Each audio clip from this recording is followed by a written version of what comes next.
Good morning, ladies and gentlemen. Once again, we're happy to have you join us at this National Electeds Public Official Virtual Town Hall with Rainbow Push Coalition under the leadership of Reverend Jesse L. Jackson Sr. And this, once again, is another great event organized by our dear friend, Shelley Davis. We want to go ahead and hear from our first elected official. We have here from Harris County, Texas, the commissioner of Harris County, Texas, our brother Rodney Ellis. Rodney. Reverend, there are hundreds of Black county officials across the country. Many of us don't realize how much power we have. I'm an ex-city council member. I walked out of being third in seniority in the Texas Senate, 26-year career, to join the Harris County Board of Commissioners, 5-person governing board, $5 billion we spend. Is tremendous power. And we are doing as much as we can to set the standard, to try to be as progressive as our friends over in King County, Seattle, named initially after a slaveholder. Then they changed it to named it after Martin Luther King. And we are using the power we have. We don't do absentee mail-in ballots for everybody. For people like me, now that I'm 66, I can do a mail-in ballot.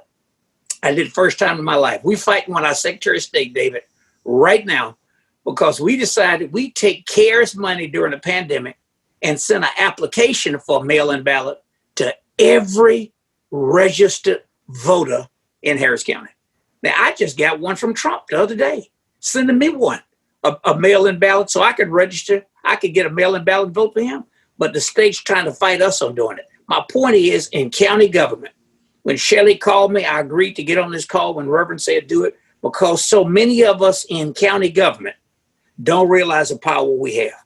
The power to do programs to help minority and women-owned businesses with spending, the power over the vote. Thank you, Commissioner Ellis.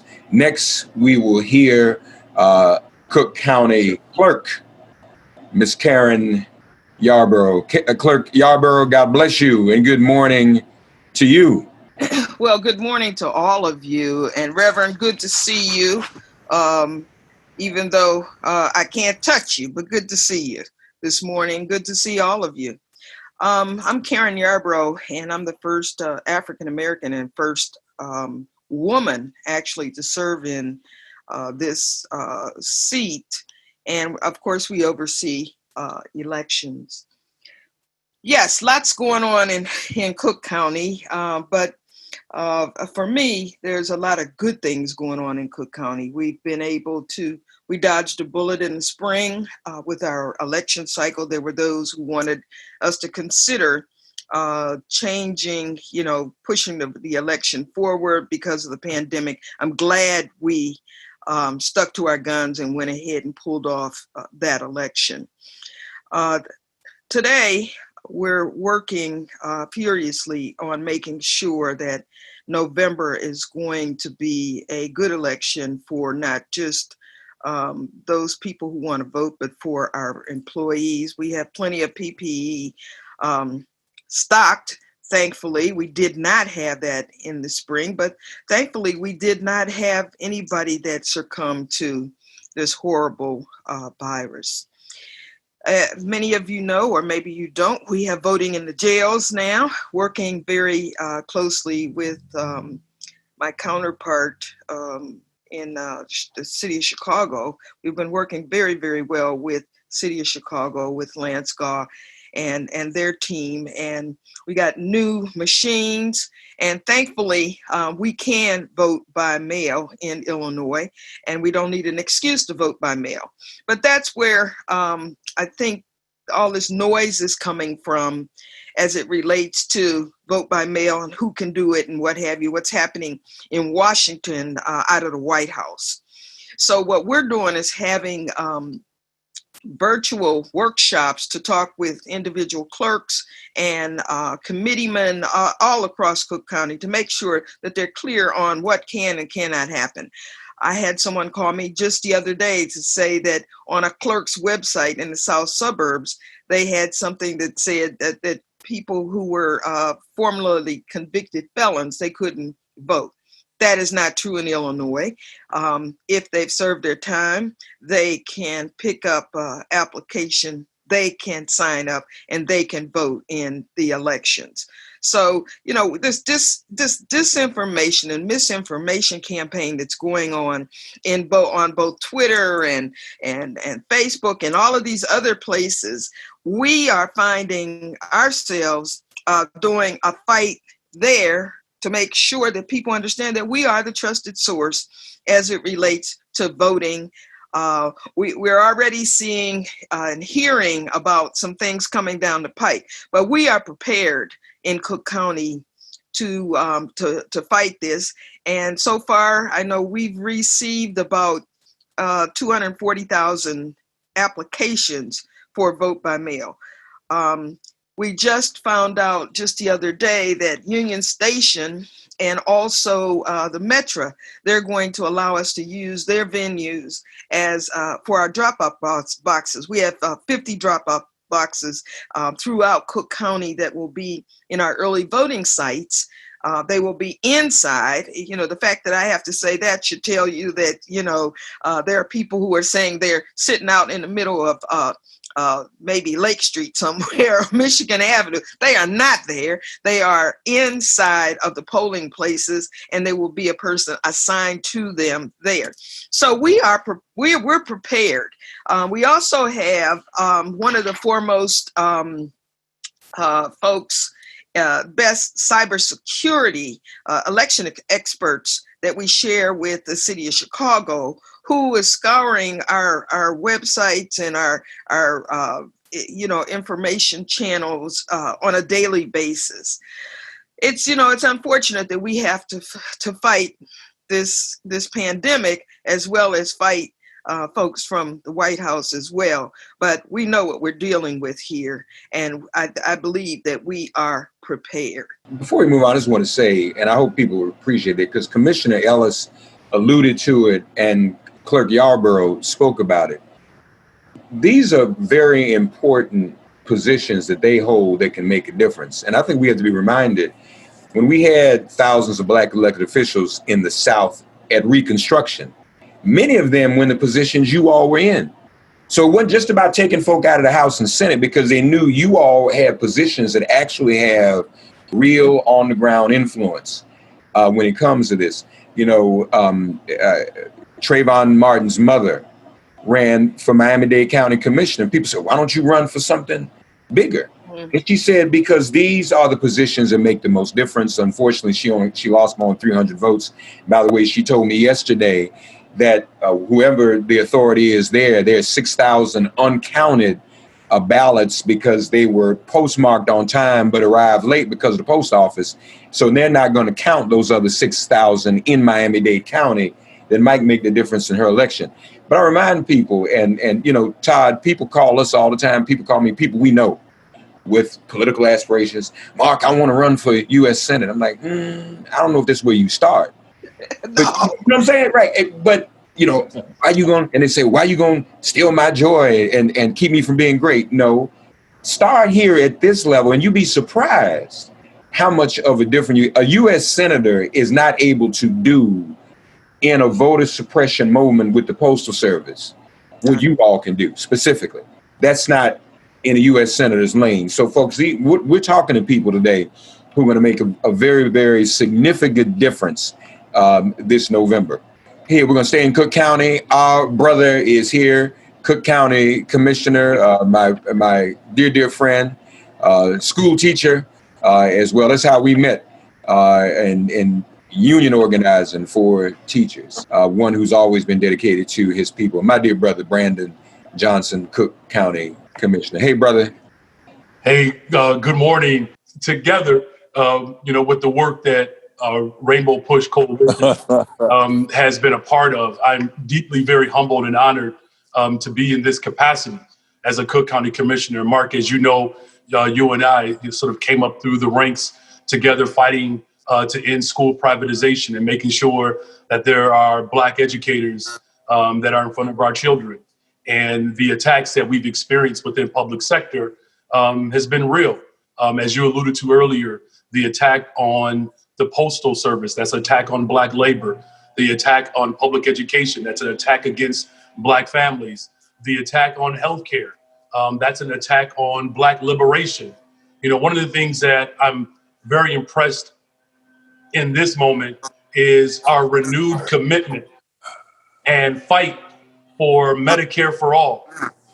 As you know, Mark, and folks on this call, Cook County, that is one of the largest entities that we are responsible for, is for the healthcare. And we serve families in Cook County, whether they have health insurance or not.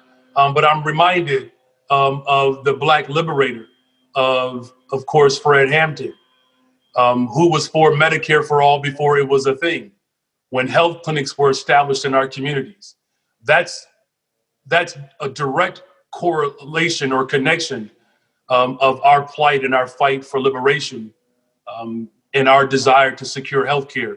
We obviously know that Reverend Jackson ran very courageously at a time in which these ideas were not necessarily seen as popular. But before progressive politics was a thing, we know that single payer and healthcare for all is deeply connected to our desire for liberation. I would also just note that I believe it was W.E.B. Du Bois that said that public education at the expense of the state, particularly in the South, after all, is a Negro idea. So in other words, what I'm getting at is that of all the major things that we are fighting for in this moment, access to transportation, healthcare, education, jobs, and housing, these are all connected to the hope and the promise of liberation for our people. We know this, of course, was part of our platform during and after Reconstruction. And so we are obviously in a moment, I think, as our brother Commissioner Ellis has already articulated, that at the county level, we have an incredible opportunity to actually not just lift up the voices of families who are in desperate need of true liberation, but we have the opportunity to actually legislate our liberation. And so that's why, and I thank Rainbow Push Coalition for being a supporter of this resolution. And it was called, Mark, the Justice for Black Lives Resolution, where we are calling for the redirecting of dollars that continue to go into prisons, jails, incarceration, and policing, to redirect those dollars into the things that we know matter. And that's housing, healthcare, jobs, transportation, all of the things that actually can bring liberation to our people. The last thing that I'll say is I know our sister lost by a few votes in Miami-Dade County. Cook County is the second largest county in the country. It's a multi-billion-dollar budget. Half of the people who live in Cook County cannot afford their rent. As we prepare for November 3rd, Reverend Jackson always reminds us, it's not just the what, it's not just the who, that we're voting for, it's the what we're voting for. And what we are voting for is to make sure that people can afford to live in their communities, that public safety is reimagined, and that we're not over-policed, and hundreds of millions, if not billions of dollars are going into our incarceration, while the defunding of our schools and healthcare continues to be the norm. And so I won by, I believe, 426 votes. That campaign that I ran we would not have been successful if it were not for people like Reverend Jackson and those that were very clear a generation ago, before I was born, to make sure that we're actually fighting for the things that matter most to our people. So I'm looking forward to a larger discussion today, but I'm most excited about the youth voices that are being raised in this moment, where you have 17, 18, 19, 20-year-old organizers and activists who have imbibed the spirit of the generation before them and lifting up the consciousness of America, and not just saying that Black lives matter, but making sure that our budgets reflect those values. Our sister, who's a national political organizing director, we're going to hear a few words from her now. Sister Mutoni Wambu Crowley. Sister, am I pronouncing your name correctly? It's very close. Muthoni Wambu Crowley. Yeah. Okay. Thank you, Muthoni. Thank you, Muthoni. We'd love to hear from you now. How are you? Well, thank you, Reverend Thank you, Reverend Thomas. I'm dug in. We came out of a week of Trump revisionist history. That's me being tactful as well. And it was, in fact, so convoluted that Republicans didn't recognize this story that he was telling, which is why so many more of them continue to endorse Joe Biden and Senator Harris and continue to talk about what a disaster this president has been. I want to echo what our county electeds have said, and I spent over a decade before I came to the DNC. I was at an organization called Emily's List, which is the largest political action committee out there for women to get them elected. And, I took a job that most folks didn't think, they thought it was like a step down because I'd been in federal working, and I always have been on the elected side of things, on the campaign side. But because I'd done presidential, Senate, House, they were confused as to why I would go and do state and local work. And I said, because I am returning to the very values that made me come into politics in the first place. I need to get back to where change happens and where it happens a lot faster. I need to go where people have more access to budgets. They have the ability to move among smaller teams. Have you met the size of the U.S. Congress? And where, frankly, at the state level, there's more access to people, and people have more ability to pressure in a good way for things to move. And you are right. We began in that place as Black people. This is where we understood why we needed to elect more mayors. And then folks began changing laws to make that difficult because they realized what we realized, that we had discovered where our power really could take place and be transformational. So we're at another transformational inflection point, though. And there is something critically important about what is going to happen up and down the ballot this election. And having a powerful ticket at the top does make a difference. We all know that. We saw it in 2008. We began to see the first wave of younger elected officials, diverse electeds, coming right on along on the wings of then Senator Obama. And we have an opportunity in this moment of change to elect so many more people, along with Vice President Biden and Senator Harris, to help this continuum that needs to happen. And it would be foolish for us not to take advantage and run like the wind and get as many folks as we can elected. Not only that, but we have already heard from Senator Mitch McConnell about what he will do if he is left to be the majority leader of the U.S. Senate. And that is absolutely nothing to help Joe Biden and Senator Harris if they are elected president and vice president. And we've already seen what that looks like. That is leaving the doors wide open for Russia and other folks to interfere in our elections. That is not moving along a second stimulus bill to help people, but leaving us on the edge to wait until we are absolutely at the most critical points, leaving governors to have to fend for themselves inside of a pandemic, and aiding and abetting this president in what he has used now as his own little personal bargaining chip and threatening weapon, holding back the resources that people need in order to deal with a pandemic that he has no plan for still. So everything that we need to do is what is going to be on that ballot. And we know that oftentimes for our community, people have felt like broken promises are littered on both sides of the aisle. They're not wrong, but they're also not completely right.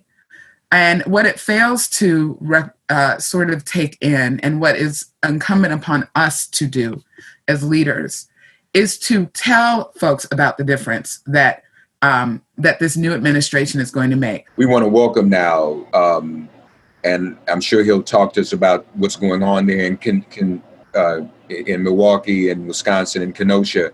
Also give us an update on COVID-19, the census, what's happening with schools in terms of opening or not reopening.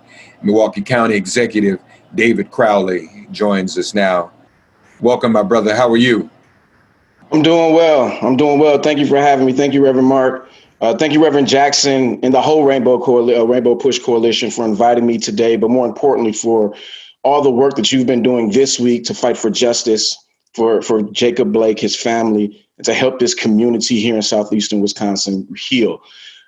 First, I want to continue to let the family of Jacob Blake know that we are going to continue to have them in our prayers. We know that his road to recovery is far from over, but we are happy that he is still fighting with us today. And as a father, it broke my heart to think of Jacob's children that night, to know they heard and or witnessed their father be shot 7 times in the back. I was crushed also when I learned that 2 people were killed by an armed militia, and 1 person was injured. So when you think about Blake's wounds and the subsequent violence that followed, these are direct results of systemic racism. For too long, we've had racist policies and practices that have entangled our institutions and produce many racially disparate outcomes. And this doesn't matter what the intentions of the people are or what they have or the folks who work within them, because we know that we need systematic change. And this is one of the reasons why Wisconsin is ranked one of the worst places to raise a Black child.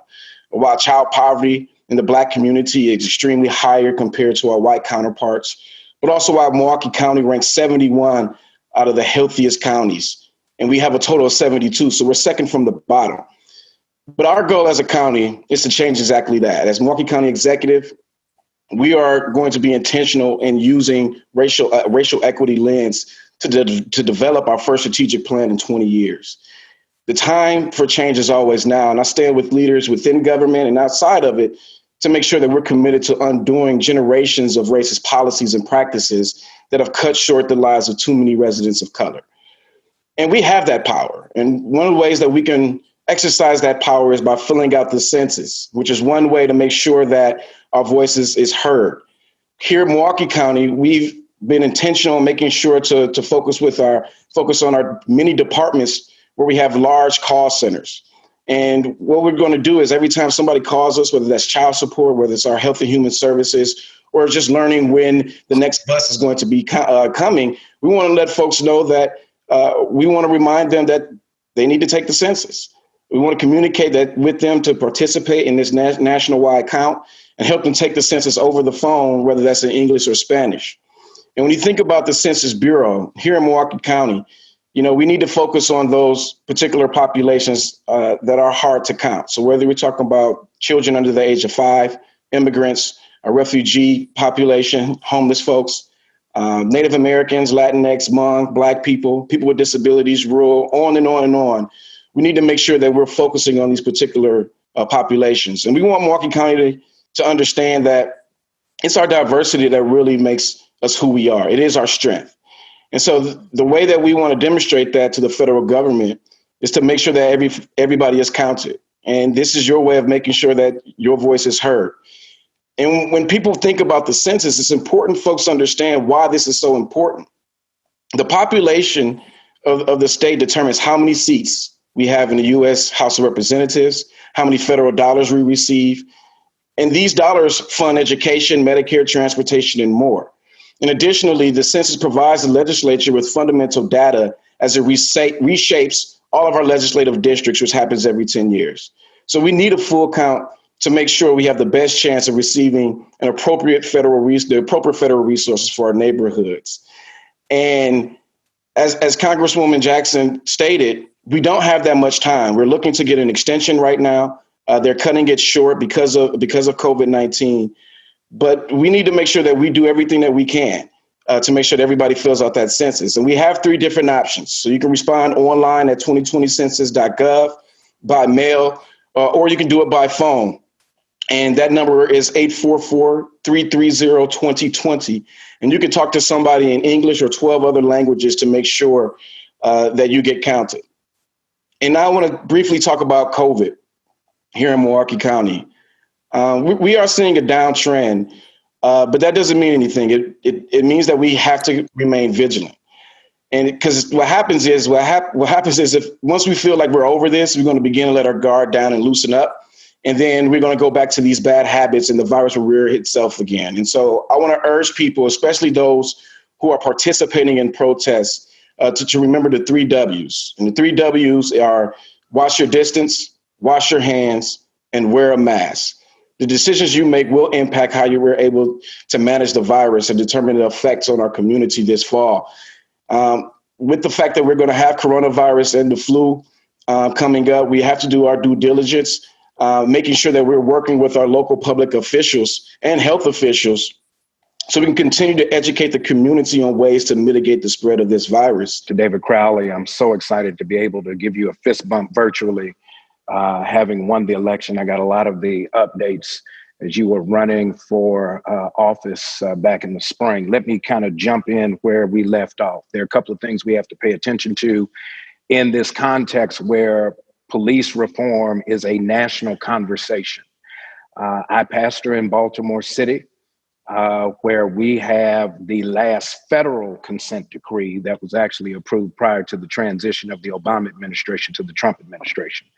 I am, along with some of my colleagues here, actually on the record in the consent decree suit before the federal district court as intervening plaintiffs in the event that the Justice Department gets cold feet and decide that they want to withdraw from the enforcement of the consent decree. That said, whenever reform comes up as a conversation, there are some curious things that happen when we start looking at the numbers tied to policing.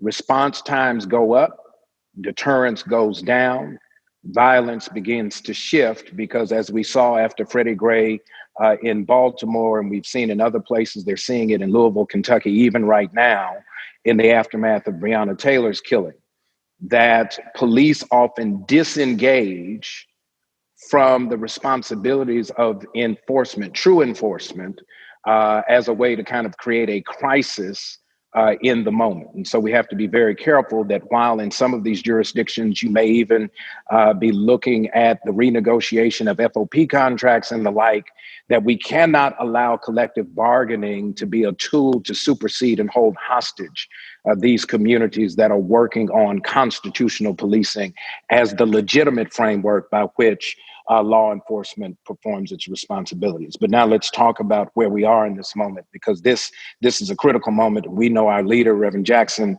has always been about civic engagement, right? Adding new voters to the rolls, making sure that once we register, we actually vote. Here's what I would suggest has to be part of the conversation in the age of the historical revisionism that Sister Mathoni referenced in her comments. That has been part and parcel, the ID, the identity, it's in the DNA of the current administration, is that we cannot simply translate this election into platitudes and themes. We got to get real granular when it comes to what is the agenda. How are the issues that are important to people going to be addressed by this particular vote? And it cannot simply be that we're going to tell Black folks, at least we are not Donald Trump. We got to make sure that we don't substitute one poison for a different poison that's more tolerable in difference.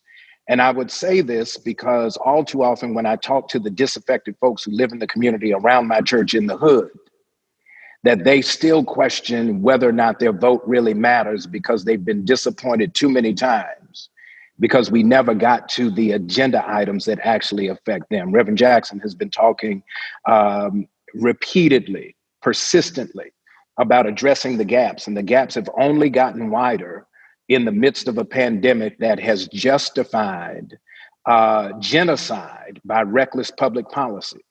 Because there's been lack of testing, lack of follow-up, hasty impositions of rules and obligations to try to force systems that have to serve our communities to send our kids back into petri dishes.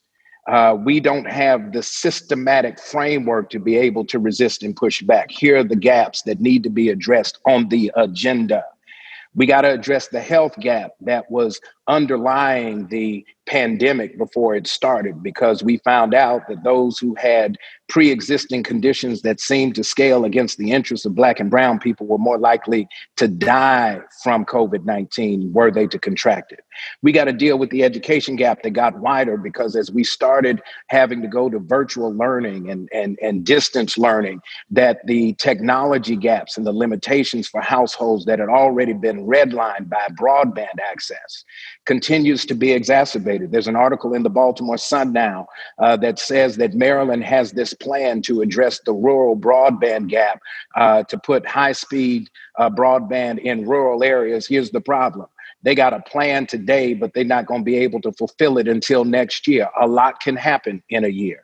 And it's not just white folks who live in rural areas. We've got to recognize that we got to address the gap.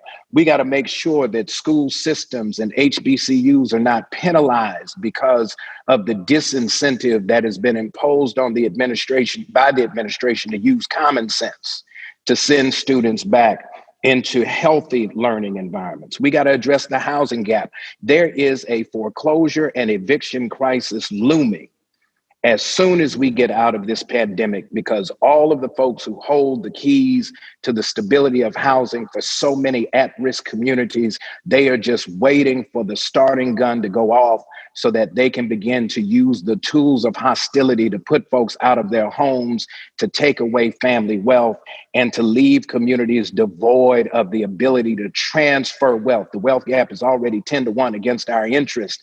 It's going to get worse before it gets better. We need a plan to protect those interests and to close that gap. We've got a jobs gap. The job market just changed. We're not going to go back to normal anytime soon. What's the plan to make sure we can retool the skill sets of folks who are already on the margins in terms of employment opportunity, to make sure that they are not permanently restricted to the outside looking in and not having any real opportunity to get livable wages to take care of their families and to make sure we have vibrant communities.